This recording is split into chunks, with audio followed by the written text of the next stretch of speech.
Hi, this is Janelle, the relationship coach behind The Successful Invisible.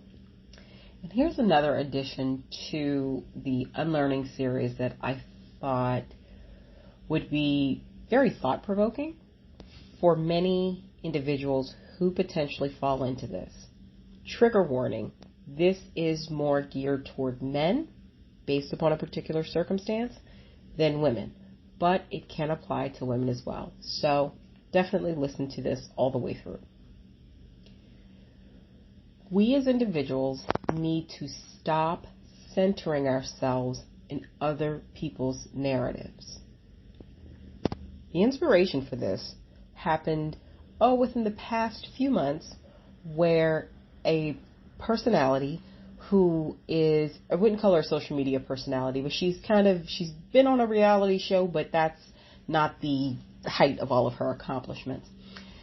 She is a lawyer, based upon education and former licensure. She no longer practices law, I don't believe at this point, but she's in media, she hosts things, and, educated African-American woman named Ebony K. And she was speaking to another African-American woman named Iyanla Vanzant, who's known as a life coach, about dating, relationships, etc.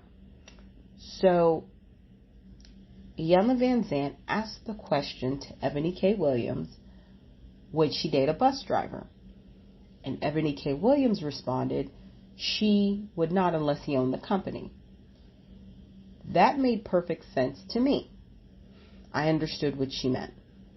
However, there was a large amount of backlash, especially from men, especially a lot of black men, were not pleased with that response, and they were just delivering a lot of vitriol and anger and hatred in their response about her, looking down on blue-collar workers, etc. That was not my understanding of her comment, but I digress. After having multiple conversations with male and female friends, and I love talking to my dad about these things. He's a retired professional in his late 70s, so he definitely comes from a different era. But it was very enlightening, and he saw it the way I saw it, so we were on the same page. But what I gathered from all of the commentary that was made by men, especially, who were upset, was men who are not in her social circles. Go ahead and listen to my video on proximity if you haven't heard it yet. You'll understand this even more.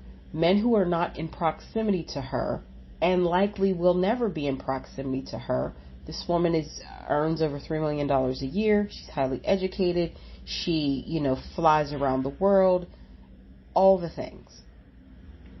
Men who are not in proximity to her on any level were centering themselves in her narrative about who she would not date.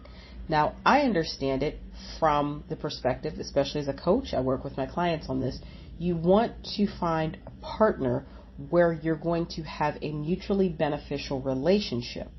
And many times it is challenging, I found for myself as well as working with clients, for a woman who is the breadwinner to have that healthy, balanced, mutually beneficial, respectful relationship with a man who earns significantly less income.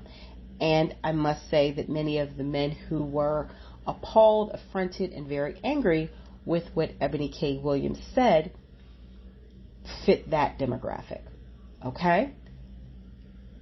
And I realized it was because through much discussion and debate, etc., it was because men were centering themselves in Ebony K. Williams' narrative about who she's going to date. And then they had derogatory things to say about her, which was silly in my opinion. However, the takeaway is we need to stop centering ourselves in people's narrative. The way to approach this is to think, is the speaker, do they have political authority or financial authority that could impact my life? If those If the answer to those questions is a yes, then absolutely you want to lean in, you want to engage, because it's likely going to have an impact on you. But in the case of a woman who's a personality, I'm a little more than personality, she's in the media, let's say, and she's stating an opinion about who she was dating, it made no sense for so many men who are not in proximity to her now and likely will never be in proximity to her in the future because of education, income, access, etc., were so upset. Now, I have found that at times women do this. We do it a little less, but it does happen. And when that happens, once again, you have to take that step back and ask yourself, is this person's opinion something that could potentially impact me? And that really only comes with political, social, and financial influence. If none of those apply, let it fly. So the message is an unlearning that everyone needs to be aware of. But as I said, trigger warning, I feel this applies the most to men, is not centering yourself or to stop centering yourself in another person's narrative. So let's get to the questions. Question number 1. How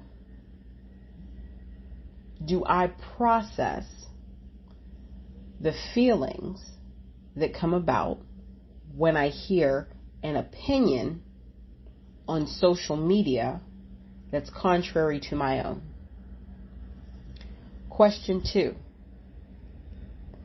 What level of political, social, or financial influence or impact does the opinion from question number 1 have on my life? Question 3. With the information that I now understand about opinions that aren't in agreement with my perspective, especially on social media, how can I operate? I want you to think about those 3 questions and reflect on them. And every time you come across something on social media that maybe is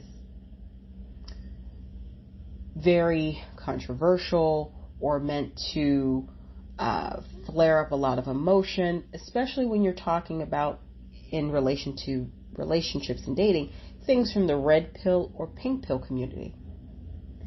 Really assess if you are centering yourself in that narrative. And then really weigh the amount of impact, true impact, that those opinions or viewpoints have on you. Once you do that, you will notice how you are able to engage in a manner on social media that is much more logical and a lot less heart-centered or emotionally driven. This is a big behavior that we all need to unlearn. Let's stop centering ourselves in other people's narratives.